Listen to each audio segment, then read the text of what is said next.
नमस्कार मुलांनो. अ, आज आपण इयत्ता 7व्या वर्गातली जी पोयम आहे, please don't read this poem, ही काय आहे, आपण कविता अभ्यासणार आहोत. तर बघा मुलांनो, तुम्ही नेहमीप्रमाणे आपलं जसं आपण छान एक्सप्लेनेशन करतो, छान प्रश्न उत्तर सोडवतो आणि गेमद्वारे प्रश्नांची उत्तरं सॉल्व्ह करतो, तर आपल्याला हे करताना काय येते, खूप मजा येते. येते की नाही? आणि आय होप तुम्ही पण हे सगळं एन्जॉय करत असाल. तर बघा मुलांनो, आपलं युनिट 3 चालू झालेलं आहे आणि त्याच्यातलं आपण 3.1 स्लीप बेबी स्लीप ही पोयम अभ्यासलेली आहे. त्यानंतर द वेलकम हा चॅप्टर अभ्यासलेला आहे आणि मग न्यूज ॲनालिसिस काय केलेलं आहे आपण, म्हणजे हे न्यूजबद्दल जे होतं की कशा न्यूज असतात काय ते अभ्यासलेलं आहे. आता आपण नवीन म्हणजे पोयमला स्टार्ट करणार आहोत आणि पोयमचं नाव काय आहे, 3.4 please don't read this poem. म्हणजे काय सांगितलेलं आहे इथे, की कृपया तुम्ही ही पोयम वाचू नका. तर का बरं वाचू नका? म्हणजे आपल्याला सांगितलंच आहे, की पोएम दिलेली आहे, वाचायला पण दिलेली आहे आणि एकीकडे सांगितलेलं आहे, की please don't read this poem. म्हणजेच काय, ही कविता काय करते आहे, आपल्याला क्युरियस करते आहे, आपल्यामध्ये उत्साह वाढवते आहे, की आपण जर आपल्याला कोणी म्हटलं, की बाबा तुम्ही हे काम करू नका, तर डेफिनेटली आपण ते काम ते जाणून घेण्याचा प्रयत्न करतो आणि ते मुद्दामून करतो. तुम्ही मोस्टली लहान मुलांना बघाल. तर बघा मुलांनो, ही जी पोएम आहे आपल्याला लर्न म्हणजे एक्सप्लेनेशन वगैरे करायचं आहे. पहिले सर्वप्रथम आपण पोएम वाचूया, मग त्याचं एक्सप्लेनेशन, समरी वगैरे बघूया. त्यानंतर ॲक्टिव्हिटीद्वारे आपण जे शिकलेलो आहोत, ते ऑब्जेक्टिव्ह प्रश्नांची उत्तरे सॉल्व्ह करू. त्यानंतर आपण गेम खेळूया. गेमद्वारे प्रश्नांची उत्तरं देऊया आणि गेम खेळताना अर्थातच तुम्हाला खूप मजा येते आणि तुम्ही खूप एन्जॉय करत असता आणि गेमद्वारे आपण जर प्रश्न सोडवले तर काय असते, आपल्या त्या लक्षात पण असतात आणि या 3 ॲक्टिव्हिटीजच्या बेसवर आपण काय करणार आहोत, एक छोटीशी टेस्ट देणार आहोत. एवढं सगळं झाल्यानंतर डेफिनेटली तुम्ही टेस्ट छान प्रकारे सॉल्व्ह कराल आणि त्यानंतर मुलांना आपण प्रश्नांची उत्तरं. आता हा जो 7th नंबरचा स्टांजा आहे, तिथे त्याचं एक्सप्लेनेशन बघूया आपण. बघा काय दिलेलं आहे, your friend will all forget you. जर तुम्हाला जेलमध्ये टाकलं आणि तुम्हाला ओल्ड होईपर्यंत, अशक्त होईपर्यंत नेहमीसाठी जर तुरुंगात ठेवलं, तर काय होईल? Your friends will all forget you. Forget म्हणजे काय? विसरणे. जे तुमचे जे फ्रेंड्स आहेत, ते तुमचे जे काय असतील, फ्रेंड्स तुम्हाला फॉरगेट करतील, म्हणजे तुम्हाला नेहमीसाठी विसरून जातील. You won't be even missed आणि ते तुम्हाला तुमची आठवण सुद्धा करणार नाही. मिस्ड करणे म्हणजे आठवण करणे. You won't be even missed म्हणजे ते तुमची आठवण सुद्धा काढणार नाही. Your family too will likely forget that your exist. Exist म्हणजेच काय? अस्तित्व. एक्झिस्ट म्हणजे अस्तित्व. म्हणजे युअर फॅमिली टू म्हणजे तुमचे फ्रेंड्स सुद्धा तुम्हाला विसरून जातील. तुमची कधीच आठवण काढणार नाही. युअर फॅमिली टू म्हणजे तुमचे फॅमिली मेंबर्स आहे, कुटुंब, हे सुद्धा तुम्हाला विसरतील. Will likely forget that your exist म्हणजे तुमचं कुठेतरी अस्तित्व होतं त्या घरात. तुम्हाला कोणीतरी जे ओळखत होते, फॅमिली म्हणून किंवा तुमचे फ्रेंड्स आहात, ते तुम्हाला सगळं टोटली मिस्ड म्हणजे विसरून जातील. तुमची कोणीही आठवण काढणार नाही. बघा आता हा 8 नंबरचा स्टांजा आहे. And all because you read read instead of having fun. तर याचा रिझन सांगितलेला आहे या 8व्या कडव्यामध्ये. 8 नंबरचा जो स्टांजा आहे त्याच्यात त्यांनी सांगितलेला आहे, and all because you read this. आणि हे का बरं होईल? म्हणजे तुमचे फ्रेंड्स तुम्हाला विसरून जातील, फॅमिली म्हणजे तुमच्या कुटुंबातले पण सगळे मेंबर तुम्हाला विसरून जातील. त्यांना कधी आठवणारही नाही, की हा मुलगा किंवा मुलगी आमच्या घरात राहत होती, हे आमच्या फॅमिलीचा मेंबर आहे. आणि पोलीस येतील, बेड्या ठोकतील आणि तुम्हाला तुरुंगात बंद करतील. आणि हे सगळं कशामुळे होईल? की फक्त आणि फक्त कशामुळे? तुम्ही काही गुन्हा केलाय का? नाही. तर का बरं असं होईल? कवी म्हणतो, and all because you read this instead of having fun.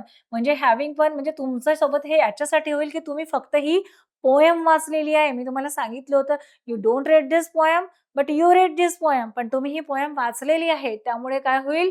की हे सगळं जे हॅपनिंग होणार आहे, हे सगळं जे घडणार आहे, ते फक्त हे कविता वाचल्यामुळे घडणार आहे. Instead of having fun, instead म्हणजे तुम्ही हॅव्हिंग फन म्हणजे तुम्ही मजा करण्याऐवजी तुम्ही ही पोएम वाचलेली आहे. त्यामुळे तुम्हाला या सगळ्या परिणामांना काय जावं लागेल? तोंड द्यावं लागेल. It's too late now amigo. Amigo म्हणजे काय मुलांनो? अमिगो म्हणजे फ्रेंड. फ्रेंड किंवा त्याला आपण असं मित्र म्हणू. तर अमिगो म्हणजे स्पॅनिश शब्द आहे. हा जो अमिगो शब्द आलेला आहे, अमिगो म्हणजे फ्रेंड किंवा मित्र. तर अमिगो हा शब्द स्पॅनिश शब्द आहे. जे स्पॅनिशमध्ये त्याला स्पॅनिश भाषेमध्ये त्याला अमिगो असे म्हणतात. तर तो शब्द आहे अमिगो इथे या कवितेमध्ये वापरलेला आहे. इट्स टू लेट नाऊ अमिगो म्हणजे आता तुम्हाला टू लेट नाऊ म्हणजे काय? आता तुम्हाला खूपच उशीर झालेला आहे माझ्या मित्रा. अमिगो म्हणजे फ्रेंड. म्हणजे इथे म्हटलेलं आहे, की "हे माझ्या मित्रा, आता इट्स टू लेट नाऊ. आता तुला खूपच उशीर झालेला आहे.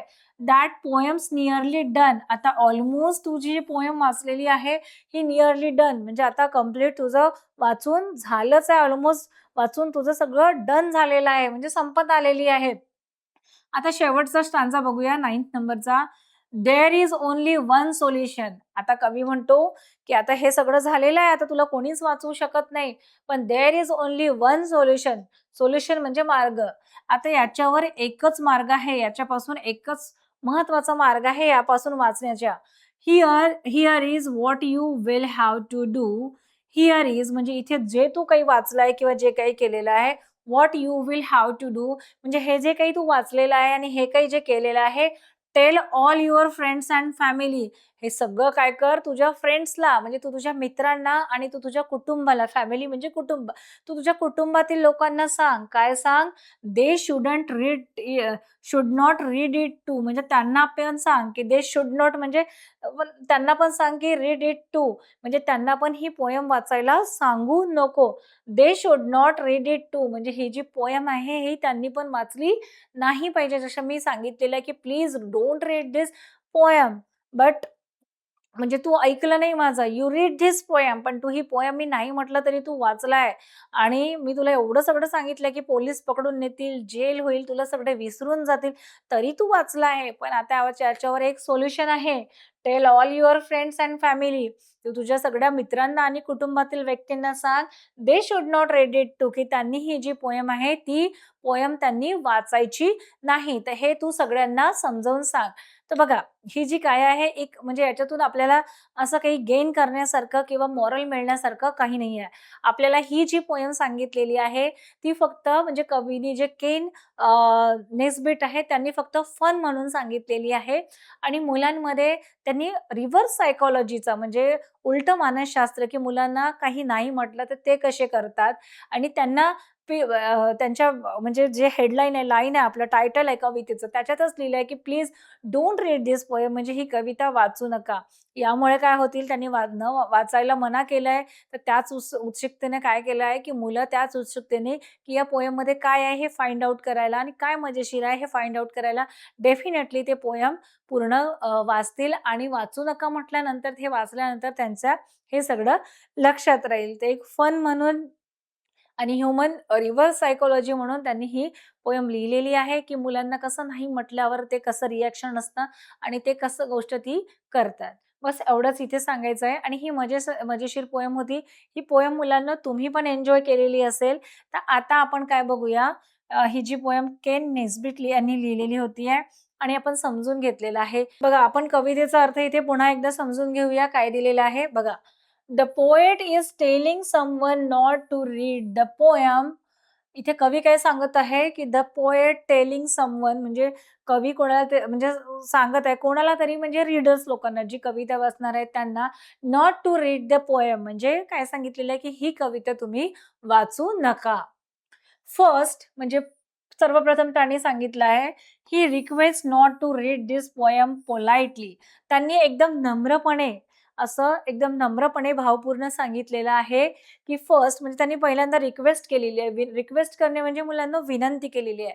पोलाइटली अगदी नम्रपणे जे केन नेस्ट बीट आहेत म्हणजे जे पोएट आहेत त्यांनी नम्रपणे विनंती केलेली आहे, की ही request not to read this poem politely. म्हणजे त्यांनी सर्वप्रथम नम्रपणे सांगितलेली आहे, की ही कविता तुम्ही वाचू नका. बट लेटर पण नंतर त्यांनी काय केलेलं आहे, on the tone of the poet changes.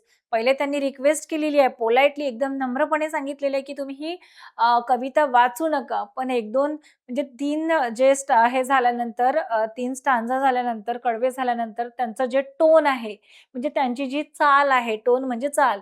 On the tone of the poet changes, म्हणजे कवितेचा सूर बदललेला आहे. नंतर त्यांनी ते 4थ्या-5व्या कडव्यामध्ये थोडं वेगळ्या पद्धतीनं सांगितलेलं आहे. ही ऑलमोस्ट थ्रेटेन. थ्रेटेन म्हणजे मुलांनो धमकावणे. ही ऑलमोस्ट थ्रेटेन. थ्रेटेनची स्पेलिंग काय आहे? THREATENS. थ्रेटेन म्हणजे काय? धमकावणे. म्हणजे कवीने ऑलमोस्ट धमकावलेलं आहे, म्हणजे रागावून सांगितलेलं आहे. The readers that if they read the poem, he will have to call a cop who will drag you off in handcuffs and lock you up in jail. काय सांगितलेलं आहे कवीनी? की ही almost threatens the readers.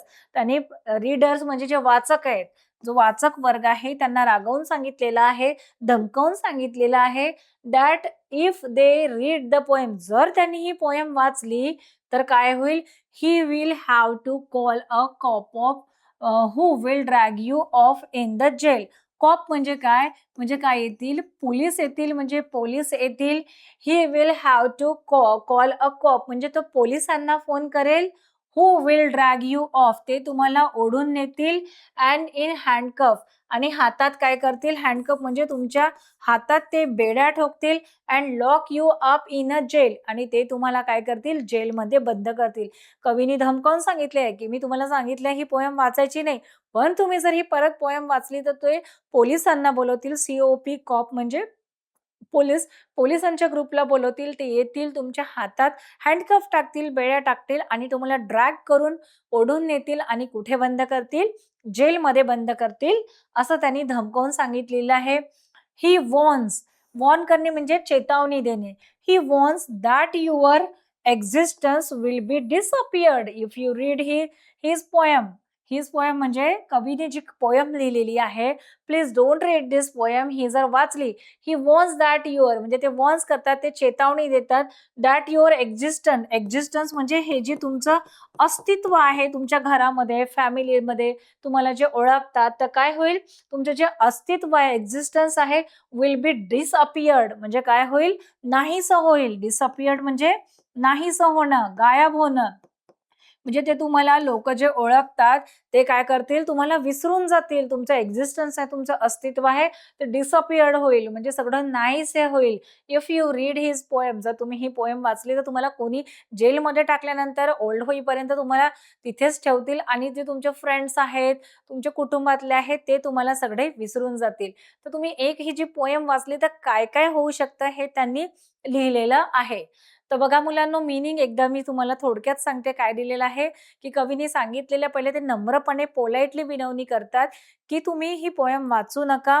Request करतात ते, आणि मग नंतर त्यांचा 4th-5th स्टॅन्झामध्ये त्यांचा सूर बदलतो. मग ते डायरेक्ट थ्रेटेन करतात, चेतावणी देतात, की ही पोएम वाचली तर काय होईल? ते पोलिसांना बोलवतील, ते ड्रॅग करतील, तुम्हाला हँडकफ टाकतील, जेलमध्ये टाकतील आणि तुमच्या ओल्ड एजपर्यंत ते जेलमध्ये ठेवतील आणि लोकं तुम्हाला विसरून जातील. तर हे असं म्हणजे त्यांनी एक मजेशीरपणे आणि असं धमकावण्यासाठी हे लिहिलेलं आहे, की आपण असं केल्यावर पुन्हा म्हणजे जे वाचक आहेत, रीडर्स आहेत, त्यांची काय ॲक्शन असते ते. तर बघा, आता आपण त्याचं मीनिंग पण बघितलेलं आहे. त्यानंतर हे वर्ड मीनिंग आहेत. वर्ड मीनिंग म्हणजे काय मुलांनो? जे शब्दाचे जे अर्थ आहेत, ते आपण समजून घेऊ. तर बघा, कॉप. कॉप म्हणजे काय आहे? पोलिसमॅन. मी तुम्हाला आधी पण सांगितलं, COP कॉपचा अर्थ काय होतो? पोलिसमॅन म्हणजे पोलीस. आता फ्रेल, FRAIL, फ्रेल म्हणजे वीक. वीक म्हणजेच काय? असं अशक्त म्हणू शकतो त्याला आपण, अशक्त. आता बघा, अमिगो. अमिगो म्हणजे काय आहे? फ्रेंड. अमिगोचा अर्थ होतो मित्र. आणि बघा, हा जो अमिगो हा शब्द आहे, हा स्पॅनिश शब्द आहे. स्पॅनिश शब्द आहे. तर स्पॅनिश भाषेमध्ये फ्रेंडला किंवा मित्राला काय म्हणतात? अमिगो म्हणतात. ते तिन्ही शब्द होते. ते मी एक्सप्लेनेशन जेव्हा झालं, तेव्हा मी एक्सप्लेनेशनच्या वेळेस तुम्हाला काय याचे जे अर्थ आहेत, ते शब्द सांगितले होते. तर आता आपण मुलांनो याची जी समरी आहे, म्हणजे सारांश आहे, आपण एक्झॅक्टली काय अभ्यास केलेला आहे इथे, ते आपण आता इथे समजून घेऊया. तर बघा, समरीमध्ये काय दिलेलं आहे, म्हणजे वॉर्न केलेलं आहे. बघा काय दिलेलं आहे, the warning of the poet of not to read the poem. Warning म्हणजे चेतावणी दिलेली आहे. कवीने असे चेतावणी दिलेली आहे, की ही जी पोएम आहे ती वाचायची नाही. Don't read this poem. Poem have just the opposite effect. म्हणजे हा काय दिलेला आहे, वाचू नका. हे अपोजिट म्हणजे उलट त्याचा प्रभाव पडावा. इफेक्ट म्हणजे प्रभाव. उलटा प्रभाव मुलांवर पडावा म्हणून दिलेली आहे. याला रिव्हर्स सायकॉलॉजी म्हणू, म्हणजे उलटं मानसशास्त्र, की आपण जे नाही म्हणतो, जे आपण ह्युमन बीइंग म्हणजे मानवी असं स्वभाव आहे, की जे आपल्याला नाही म्हणतो, तेच आपलं मन किंवा आपलं डोकं आपल्याला करायला सांगते, की नाही. आपण क्युरियस असतो, काय असेल, आपल्याला का बरं नाही म्हटलं असेल, आणि त्याच गोष्टी पुन्हा-पुन्हा करतो. म्हणजे कवीने इनडायरेक्टली त्यांची पोएम वाचायला पाहिजे. म्हणजे म्हणून त्यांनी त्याचं जे टायटल आहे ते काय लिहिलं, please don't read this poem, म्हणजे वाचू नका. आणि त्यांनी वाचू नका म्हटल्यानंतर मुलं किंवा जो रीडर जो आहे वर्ग, तो काय करेल, ती पोएम आवर्जून वाचेल. म्हणजे इथे अपोझिट इफेक्ट आहे, म्हणजे रिव्हर्स आहे. You are tempted even more than to read the poem. You are tempted. Tempted म्हणजे मोहक. You are tempted even more to read the poem. जर तुम्ही ही पोएम वाचली तर तुम्ही कवितेच्या म्हणजे मोहात पडाल. म्हणजे तुम्हाला अजून ते काय, काय आहे हे वाचावसं वाटेल. This is the human nature. म्हणजे बघा, आपल्याला कोणी नाही म्हटलं तर आपल्याला त्याचा मोह असतो बरं जाणून घेण्याचा, क्युरियस असतो आपण. This is the human nature. आणि हा काय आहे मुलांनो, मानवी आपला स्वभाव आहे, की नाही म्हटलं तर त्याचा अपोझिटच आपण करतो. When someone tells us something, do keep a secret, we feel like sharing it with someone. आता बघा, आपल्याला जर कोणी सांगितलं, when someone जर आपल्याला कोणीतरी सांगितलं, टेल्स अस समथिंग म्हणजे एखादी गोष्ट आपल्याला सांगितली, की "अरे, हे मी तुझ्याजवळ सांगते, पण प्लीज तू ही माझी गोष्ट कोणाला सांगू नको." पण ह्युमन सायकॉलॉजी कसं आहे, की त्याने सांगू नको म्हटल्यानंतर एखादा आपला क्लोज फ्रेंड असला किंवा मैत्रीण असती, तर ती गोष्ट आपण आपल्या क्लोज मित्रांना सांगतो. म्हणजे ह्युमन नेचर आहे, हा मानवी स्वभाव आहे, की आपल्याला नको सिक्रेट सांगू म्हटलं तरी जे आपलं मन मानत नाही आणि आपल्या जवळचा जो कोणी क्लोज व्यक्ती असेल त्याला सांगतो. तर बघा, इथे सांगितलेलं आहे, की ह्युमन नेचर जो मानवी स्वभाव कसा आहे, when someone tells us something म्हणजे आपल्याला कोणीतरी काहीतरी सांगितलं, टू कीप अ सिक्रेट म्हणजे गुपित ठेवायला सांगितलं. सिक्रेट म्हणजे काय? जर आपल्याला गुपित एखादी गोष्ट सांगितली ठेवायला, so we feel like sharing it with someone. आणि आपल्याला वी फील लाइक म्हणजे आपल्या मनात असं भावना येते, आपल्याला असं वाटतं, की like sharing it with someone म्हणजे ही गोष्ट आपल्याला असं वाटते, की मी कोणाकोणाला सांगते, मी कोणासोबत शेअर करू, हे आपल्या मनात भावना येते. तर इथे रिव्हर्स सायकॉलॉजी सांगितलंय, की उलटा स्वभाव, अपोझिट इफेक्ट कसा असतो, की आपल्याला जर कोणी नाही म्हटलं, तर आपण ते पुन्हा करतो. म्हणून कवीने हेच सांगितलं, की कवी वाचू नका. तुम्हाला या कवितेत असं काही सापडणार नाही. उलट वाचलं तर तुम्ही सगळं विसरून जाल, तुम्हाला लोकं विसरतील आणि ही कविता तुम्हाला बॅड इफेक्ट देऊन जाईल. तरी पण काय करतो आपण, एक-एक ओळ वाचत जातो आणि वाचू नका म्हटल्यावर आपण ही कविता पुन्हा एकदा संपूर्णपणे वाचून घेतो. तर याच्यात हे सांगितलंय, की ह्युमन सायकॉलॉजी आहे. म्हणजे आपल्याला याच्यात सांगितलंय, की ह्युमन सायकॉलॉजी आहे, की आपल्याला जर एखादी गोष्ट सांगितली विरुद्ध, की अपोझिट इफेक्ट हे झालं, की करू नका, तर आपण काय करतो, ती गोष्ट पुन्हा करतो आणि हाच जो रिव्हर्स सायकॉलॉजी आहे इथे वापरण्यात आलेली आहे. आय होप तुम्ही ही जी पोएम आहे ती एन्जॉय केली असेल आणि याच्यातलं असं मॉरल असं काही नाहीये देण्यासारखं. फक्त हे एक मजेशीर आणि नाही म्हटल्यावर आपण त्या गोष्टी पुन्हा कशा करतो हेच इथं सांगितलेलं आहे. तर मुलांनो, तुम्हाला ही जी पोएम आहे नक्की समजली असेल. आता आपण पोएमच्या दुसऱ्या टप्प्याकडे वळूया. म्हणजे आता आपलं एक्सप्लेनेशन झालं आहे. आता आपलं काय बाकी आहे? ॲक्टिव्हिटी, गेम, खेळ आणि क्वेशन आन्सर. याद्वारे सुद्धा आपण काय करूया, एकदा ही जी पोएम आहे ती रिकॉल करूया. बघा, तर मुलांनो, आपण ॲक्टिव्हिटीला सुरुवात करूया. बघा, तर ॲक्टिव्हिटीमध्ये काय असतात, ऑब्जेक्टिव्ह प्रश्न असतात. ते प्रश्न आपण वाचून घ्यायचे. ट्रू ऑर फॉल्स किंवा फिलिंग द ब्लँक्स अशा प्रकारचे प्रश्न असतात. तर बघा काय दिलेलं आहे, read the question and click on the right answer. आपल्याला काय करायचंय, प्रश्न वाचायचा आहे आणि योग्य त्या उत्तरावर काय करायचं, आपल्याला क्लिक करायचं आहे. तर हे बघा, असे 2 आपल्याला ऑप्शन दिलेले आहेत. तर बघा, पहिला प्रश्न काय आहे, the poem is only meant for म्हणजे ही जी पोएम आहे ती फक्त कोणासाठी आहे? एल्डर्स म्हणजे मोठ्यांसाठी आहे, की पोएट हिमसेल्फ की म्हणजे अकॉर्डिंग टू पोएम की फक्त कवीसाठीच आहे? कोणासाठी आहे? पोएट हिमसेल्फ म्हणजे फक्त कवीसारखी आहे, की एल्डर्ससाठी आहे म्हणजे मोठ्यांसाठी आहे? तर कोणासाठी आहे मुलांनो ही पोएम? योग्य उत्तर काय येईल? The poem is only meant for meant for म्हणजे पोएट फक्त कोणासाठी आहे? पोएट हिमसेल्फ म्हणजे कवीसाठीच आहे असं त्यांनी म्हटलं होतं. म्हणून आपलं योग्य उत्तर आहे पोएम, पोएट हिमसेल्फ. आता दुसरा प्रश्न बघा, पोएट इज आस्किंग अस म्हणजे पोएट आपल्याला विचारतो, आस्क म्हणजे विचारतो. Poet is asking us dash not to read the poem. तर आता आपला पोएम म्हणजे सांगतो आहे पोएट आपल्याला, की नॉट रीड द पोएम म्हणजे कशाप्रकारे आपल्याला सांगतो आहे, की ही पोएम तुम्ही वाचू नका. पोलाइटली सांगतो आहे, नम्रपणे सांगतो आहे, की रूडली, की रागाने सांगतोय, चिडून सांगतोय, की ही पोएम वाचायची आहे. तर सर्वप्रथम जो कवितेचा जो सूर आहे किंवा कविता कोणत्या ह्याच्याने सांगतो, तर तो पोलाइटली सांगतो. म्हणून योग्य उत्तर आहे politely. Poet is asking us politely not to read the poem म्हणजे प्रेमाने सांगतोय, की तुम्ही ही जी कविता आहे, ती वाचू नका. बघा तिसरा प्रश्न अमिगो मीन्स. आता तुम्हाला मी सांगितलं अमिगो हा जो शब्द आलेला आहे स्पॅनिश वर्ड आहे आणि अमिगोचा अर्थ पण तुम्हाला सांगितलाय आणि वर्ड मीनिंगमध्ये पण आपण अभ्यासलेला आहे. तर ते फोय होतो की फ्रेंड. तर अमिगोचा अर्थ काय आहे मुलांनो? फ्रेंड म्हणजेच मित्र. Listening to another people's conversation without their knowledge is म्हणजे काय म्हटलेलं आहे? Listening to other people's conversation. Conversation म्हणजे काय? संभाषण.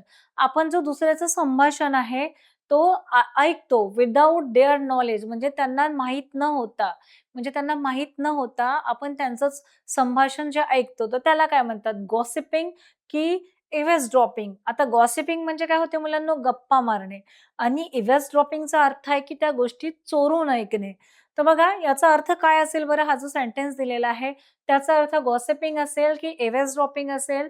Listening to other people's conversation without their knowledge is म्हणजे दुसऱ्याचं संभाषण त्यांना न माहीत होता ऐकून घेणं म्हणजे काय येईल? त्याचं जो योग्य उत्तर असेल ड्रॉपिंग. तर त्याला काय म्हणू? ड्रॉपिंग म्हणजे चोरून ऐकणे. एखाद्याची गोष्ट आपण ऐकत असतो म्हणजे त्यांना माहीत न करता लपून-छपून ऐकत असतो, चोरून ऐकत असतो. त्याला काय म्हणतो? ड्रॉपिंग. आता बघा 5वा बघूया. 5वा प्रश्न काय आहे? Indirectly the poet is telling our friends and families to read the poem. आता बघा इनडायरेक्टली इथे म्हटलेलं आहे, की इनडायरेक्टली म्हणजे नकळतपणे. इनडायरेक्टली म्हणजे नकळतपणे. Indirectly the the poet is telling म्हणजे पोएट आपल्याला सांगतो आहे, our friends and families to read the poem. म्हणजे इनडायरेक्टली तो आपल्याला सांगतो आहे, की आपल्या फॅमिलीतल्या आपली जी फॅमिली आहे, आपलं कुटुंब आहे आणि आपल्या मित्रांनी ती पोएम वाचली पाहिजे, असं कवीला सांगायचं आहे का इनडायरेक्टली? तर हे जे उत्तर आहे ट्रू आहे की फॉल्स आहे? तर काय आहे मुलांनो? हे जे सेंटेन्स आहे हे ट्रू आहे. म्हणजे कवीला ते इनडायरेक्टली सांगायचंय. तो वाचू नका म्हणतो, पण तो इनडायरेक्टली सांगतोय की तुम्ही वाचा म्हणून. 6वा प्रश्न बघा. Tell all your friends and family that they shouldn't read it to.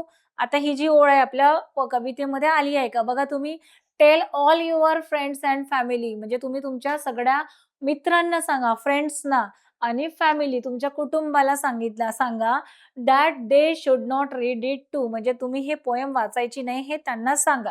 ही जी ओळ आहे कवितेतली ही ट्रू आहे की फॉल्स आहे? म्हणजे ओळ आलेली आहे का आपल्या कवितेमध्ये? तर काय आहे मुलांनो याचं जे खरं उत्तर आहे ते ट्रू आहे. म्हणजेच काय आहे? बरोबर आहे. आता 7वा प्रश्न बघा. According to the poet, the poem is private affair म्हणजे त्यांचा खाजगी जीवनाबद्दल आहे, असं आहे का? अकॉर्डिंग टू द पोएट म्हणजे अकॉर्डिंग टू द पोएट म्हणजे पोएटच्या म्हणजे कवीच्या म्हणण्याप्रमाणे the poem is private affair म्हणजे ती त्यांच्या खाजगी जीवनावर आहे, असं आहे का? तर हो, प्रायव्हेट हे त्यांनी वापरलं होतं म्हणजे त्यांच्या खाजगी जीवनावर असं ते बोलले होते. म्हणून हे सेंटन्स काय आहे? अगदी बरोबर आहे. 8वा प्रश्न बघा.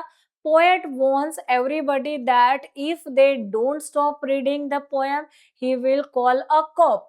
काय म्हटलं आहे? पोएट वॉर्न्स एव्हरीबडी म्हणजे कवीनी सगळ्यांना वॉर्न केलेलं आहे, चेतावणी दिलेली आहे that if they don't stop reading जर त्यांनी ही पोएम वाचायची सोडली नाही, तर the poem he will poem वाचायची सोडली नाही, तर he will call a cop, C-O-P cop म्हणजे पोलिसमॅन. तर तो पोलिसमॅनला बोलवेल. तर हे ट्रू आहे की फॉल्स आहे मुलांनो? तर सेंटेन्स काय आहे? हे ट्रू आहे. म्हणजे काय आहे? अगदी बरोबर आहे. आता बघा next. Cops will lock up everybody in a garden. जे कॉप्स आहेत म्हणजे जे पोलिसमॅन आहेत ते सगळ्यांना ते सगळ्यांना गार्डनमध्ये बंद करतील का? तर हा जो गार्डन शब्द आहे हा काय आहे? चूक आहे की बरोबर आहे? तर डेफिनेटली हा जो सेंटेन्स आहे फॉल्स आहे. कारण ते इन अ जेल यायला पाहिजे होते. तर ते कुठे पोलीस लोकं कुठे बंद करतात? जेलमध्ये. म्हणून हे सेंटन्स काय आहे? फॉल्स आहे. तर अशा प्रकारे मुलांनो आपण ॲक्टिव्हिटीमधले जे 9 प्रश्न आहेत, ते आपण सॉल्व्ह केलेले आहेत आणि आता ऑब्जेक्टिव्ह झालेला आहे. आता गेमद्वारे आपण काय करूया, प्रश्नांची उत्तरं सोडवूया. गेम खेळताना प्रश्न सोडवले की आपल्या लक्षात राहतात आणि गेम खेळायला सुद्धा मजा येते. तर बघा आता मी इथे एक कारवाला गेम सिलेक्ट करते. इथे हे 4 कीज दिलेल्या आहेत म्हणजे चाव्या दिलेल्या आहेत रेड, ग्रीन, ब्लू आणि येलो आणि त्याच रंगाचे ऑप्शन आहेत. आता ही गाडी स्टार्ट करायला आपल्याला योग्य जो पर्याय आहे, त्या म्हणजे जो पर्याय योग्य आहे त्याची की प्रेस करायची आहे म्हणजे गाडी चालू होईल आणि प्रवासाला सुरुवात होईल. आपण चुकीचं दिलं, तर इथे ॲक्सिडेंट होण्याचे चान्सेस आहेत. इथे कुठे येऊन ती धडकेल. तर आता आपल्याला गाडी स्मूथली काय करायची आहे, ब्रिजवरून न्यायची आहे. तर आपल्याला योग्य उत्तर देऊन योग्य की म्हणजे ओळखायची आहे. बघा आता पहिला प्रश्न बघा वाचा काय दिलेला आहे. Listening to other people's conversation without their knowledge is. Listening to other people's conversation म्हणजे म्हणजे आपण बाकीच्या लोकांच्या ज्या गोष्टी, गप्पा-गोष्टी ऐकतो, संभाषण ऐकतो त्याला काय म्हणतो? Without their knowledge. त्यांना न माहीत करता त्यांच्या गोष्टी आपण चोरून ऐकतो त्याला काय म्हणतो? आता इव्हॅसड्रॉपिंग म्हणजे काय? चोरून ऐकणे. डिस्कस करणे म्हणजे चर्चा करणे, नॉलेज गेनिंग म्हणजे ज्ञान वाढवणे आणि गॉसिपिंग म्हणजे गप्पा करणे. तर काय होईल listening to other people's conversation without their knowledges म्हणजे त्यांना माहीत न करता त्यांच्याविषयी आपण त्यांच्या गोष्टी ऐकून घेतो. तर त्याला काय म्हणूया इव्हॅसड्रॉपिंग म्हणजे चोरून ऐकणे आणि हे रेड रंगाने आहे. आपण रेड रंगाची की प्रेस करूया. बघा आपलं उत्तर अगदी बरोबर आहे. गाडी सुरळीतपणे ब्रिज काय केलं म्हणजे क्रॉस केलं. आता नेक्स्ट प्रश्न आलेला आहे. Poet wants everybody that if they don't stop that dash the poem he will call a cop. आता बघा पोएट वॉन्ट्स एव्हरीबडी म्हणजे पोएटनी कवीनी सगळ्यांना धमकी म्हणजे वॉर्न केलेलं आहे, चेतावणी दिलेली आहे that if they don't stop जर ते थांबले नाही so the poem will call a cop म्हणजे जे पोलिसमॅन्स आहेत ते बोलवतील. म्हणजे काय स्टॉप केलं नाही, काय नाही थांबवलं तर? लिसनिंग ऐकणं नाही थांबवलं तर पोलिसांना बोलवतील का? डान्सिंग नृत्य करणं बंद केलं तर पोलिसांना बोलवतील का? सिंगिंग गाणं गाणं बंद केलं तर बोलवतील का? की रीडिंग? तर काय आहे आपलं उत्तर मुलांनो रीडिंग. जर आपण पोएम वाचणं सोडलं नाही तर ते पोलिसांना बोलवतील. तर रीडिंग हा येलो कीनी दिलेला आहे आणि आपलं उत्तर काय आहे? अगदी बरोबर आहे. आता बघा इथे अमिगोचा मीनिंग काय आहे? आता तुम्हाला अमिगोचं मीनिंग ब्रदर म्हणजे भाऊ, फ्रेंड म्हणजे मित्र, एनिमी म्हणजे शत्रू आणि फॉय. तर काय अमिगोचं मीनिंग काय येईल मुलांनो? तर अमिगोचं मीनिंग येतो फ्रेंड आणि फ्रेंड आहे बघा ह्याच्या पर्पल कलरच्या कीनी. आता चौथा प्रश्न बघा पोएट इज आस्किंग अस म्हणजे पोएट आपल्याला विचारतो not to read the poem म्हणजे तुम्ही म्हणजे कशा प्रकारे सांगतो आपल्याला की नॉट रीड द पोएम म्हणजे तुम्ही ही पोएम वाचू नका. तो कोणत्या सुरात सांगतो? सॅडली दुःखाने सांगतो, अँग्रीली रागावून सांगतो, पोलाइटली की नम्रपणे सांगतो की रूडली चिडून सांगतो. तर पहिलं सर्वप्रथम पोएट कवी आपल्याला सांगतो की पोलाइटली सांगतो. Poet is asking us politely not to read the poem. म्हणून आपलं जे पोलाइटली आहे ते उत्तर बरोबर आहे. आता शेवटचा प्रश्न the poem is only meant for. ती पोएम फक्त कोणासाठी आहे? पोएट हिमसेल्फ म्हणजे कवीसाठीच आहे का? पोएट मदर म्हणजे कवीच्या आईसाठी आहे का? पोएट सिस्टर कवीच्या बहिणीसाठी आहे की पोएट ब्रदर कवीच्या भावासाठी आहे? तर काय आहे? The poem is only meant for a काय येईल मुलांना उत्तर? पोएट हिमसेल्फ म्हणजे कवीच्या स्वतःसाठीच आहे म्हणून जे रेड कलरचं आहे आपण की प्रेस केलेली आहे आणि अशा प्रकारे आपण 5ही प्रश्नांची उत्तरं सोडवलेली आहे आणि गेमद्वारे आपण काय केलेलं आहे प्रश्नांची उत्तरं कंप्लीट केलेली आहेत.